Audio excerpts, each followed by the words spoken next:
The day gold stops trading what happens next. सोचो, एक सुबह आप उठते हो, फोन खोलते हो और हेडलाइन दिखती है, gold trading halted world wide. Exchanges बंद, फ्यूचर्स बंद, ईटीएफ्स फ्रीज और सबसे बड़ी बात, कोई प्राइस ही अवेलेबल नहीं। अब सवाल ये है, क्या गोल्ड की वैल्यू जीरो हो जाएगी या फिर गोल्ड सडनली दुनिया का सबसे पावरफुल एसेट बन जाएगा? आज की वीडियो में हम सिर्फ गेस नहीं करेंगे, हम एक फुल सिनेरियो सिमुलेशन करेंगे, स्टेप बाय स्टेप। और एंड में मैं आपको exact survival and profit framework दूंगा जो नॉर्मली सिर्फ इंस्टीट्यूशनल ट्रेडर्स यूज करते हैं।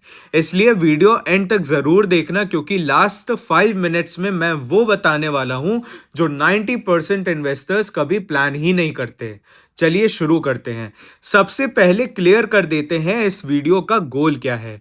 इस वीडियो का गोल पैनिक क्रिएट करना नहीं है, बल्कि पैनिक प्रूफ स्ट्रैटेजी बनाना है। मतलब, अगर कभी टेम्परेरी गोल्ड मार्केट फ्रीज हो जाए तो क्या होगा मार्केट्स में, इंस्टीट्यूशंस कैसे रिएक्ट करेंगे, प्राइसेस कैसे बिहेव करेंगे और सबसे इंपॉर्टेंट, आपको क्या करना चाहिए। हम past exchange outages, ETFs mechanics, liquidity behaviour और रियल मार्केट स्ट्रक्चर के बेसिस पर सिनेरियो बिल्ड करेंगे। तो ये कोई फिल्मी थ्योरी नहीं, ये एक प्रैक्टिकल स्ट्रेस टेस्ट सिमुलेशन है। अब ग्राउंड वर्क हो गया है तो अब चलते हैं प्रॉब्लम सिनेरियो की तरफ। पार्ट 1। पहले समझते हैं गोल्ड स्टॉप्स ट्रेडिंग का मतलब क्या होता है। देखिए, गोल्ड एक जगह ट्रेड नहीं होता, गोल्ड का एक ग्लोबल नेटवर्क है। तो गोल्ड ट्रेडिंग स्टॉप का मतलब 3 तरह से हो सकता है। पहला, फ्यूचर्स एक्सचेंजेस बंद। दूसरा, ईटीएफ क्रिएशन रिडेम्पशन फ्रीज।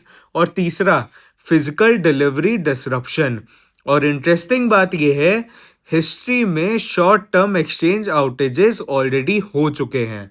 मतलब, ये सिस्टम जो है ये परफेक्ट नहीं है। और जब सिस्टम रुकता है तब प्राइस से ज्यादा लिक्विडिटी इंपॉर्टेंट हो जाती है, और यहीं से रियल चेन रिएक्शन स्टार्ट होता है। पार्ट 2।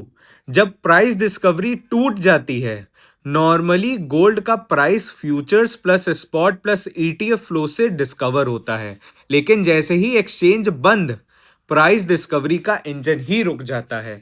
अब होता क्या है, लंदन ओटीसी प्राइस कुछ और, लोकल बिलियन डीलर प्राइस कुछ और, ईटीएफ लास्ट ट्रेडेड प्राइस कुछ और। मतलब एक ही एसेट के 3 अलग प्राइसेस। इसको कहते हैं प्राइस फ्रैगमेंटेशन। और फ्रैगमेंटेशन का मतलब confusion plus fear plus miss pricing. और जहां मिस प्राइसिंग होती है वहां स्मार्ट मनी एक्टिव होता है। लेकिन रिटेल इन्वेस्टर्स का क्या, वो यूजुअली शॉक में होते हैं, और शॉक के बाद आता है next phase. Part 3, liquidity shock phase. अब यहां एक काउंटर इंट्यूटिव चीज समझिए। लोग सोचते हैं क्राइसिस का मतलब होता है गोल्ड का ऊपर जाना, लेकिन रियलिटी में फर्स्ट 48 से 72 आवर्स गोल्ड कभी कभी गिरता है। ऐसा क्यों होता है? क्योंकि इंस्टीट्यूशंस को कैश चाहिए होता है, मार्जिन कॉल्स होती हैं, लेवरेज अनवाइंड होता है। तो जो इजीली सेल हो सकता है वो बेचा जाता है। अगर एक्सचेंजेस बंद तो सेलिंग फिजिकल साइड पे शिफ्ट होती है। डीलर्स स्प्रेड्स वाइडन कर देते हैं, प्रीमियम्स जंप करते हैं और डिलीवरी डीले होती है। मतलब, गोल्ड अवेलेबल है पर नॉर्मल प्राइस पे नहीं। और फिर आता है next domino. Part 4, ETF freeze impact. अब मान लीजिए ईटीएफ्स फ्रीज हो गए तो क्या होता है? ईटीएफ का शेयर प्राइस मार्केट में ट्रेड करेगा, लेकिन उसके पीछे जो एक्चुअल गोल्ड है उसका रिडेम्पशन टेम्परेली बंद। इसका रिजल्ट, ईटीएफ प्रीमियम या डिस्काउंट पे ट्रेड करेगा, बिड आस्क स्प्रेड एक्सप्लोड करेगा। रिटेल इन्वेस्टर को लगेगा मेरे पास गोल्ड ईटीएफ है, फिर भी मैं एग्जिट नहीं कर पा रहा। ये साइकोलॉजिकल शॉक होता है, और जब साइकोलॉजी ब्रेक होती है तब हर्ड बिहेवियर एक्टिवेट होता है। और हर्ड बिहेवियर वोलेटिलिटी को मल्टीप्लाई करता है। सब चीजें आपस में जुड़ी हुई होती हैं, लेकिन कहानी यहीं खत्म नहीं होती।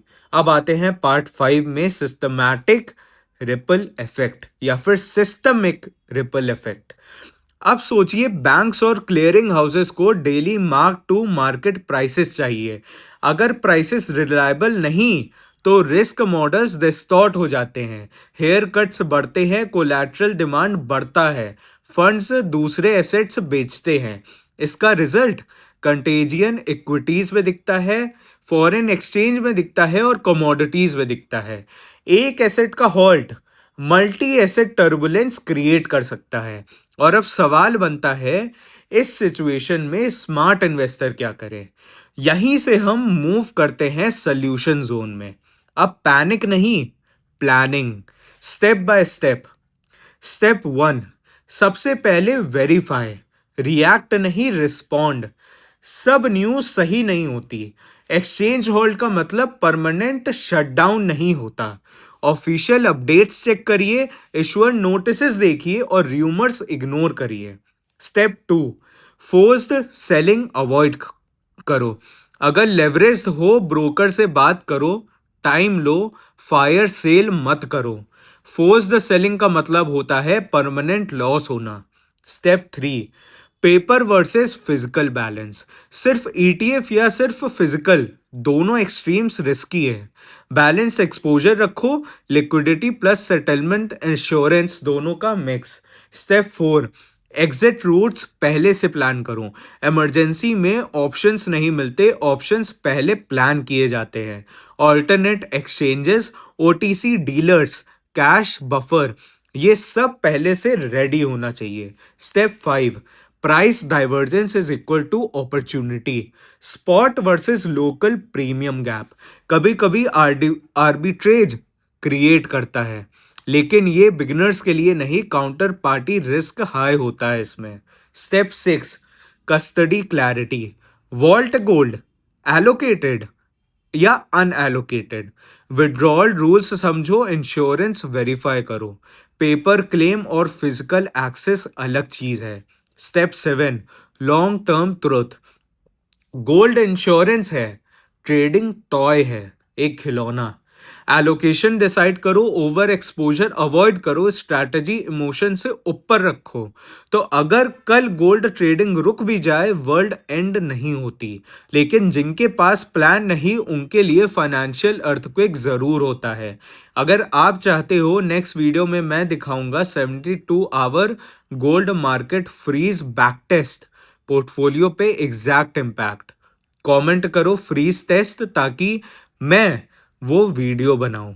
लाइक करो, सब्सक्राइब करो और याद रखो, मार्केट रुक सकता है लेकिन प्रिपेयर्ड इन्वेस्टर कभी फ्रीज नहीं होता।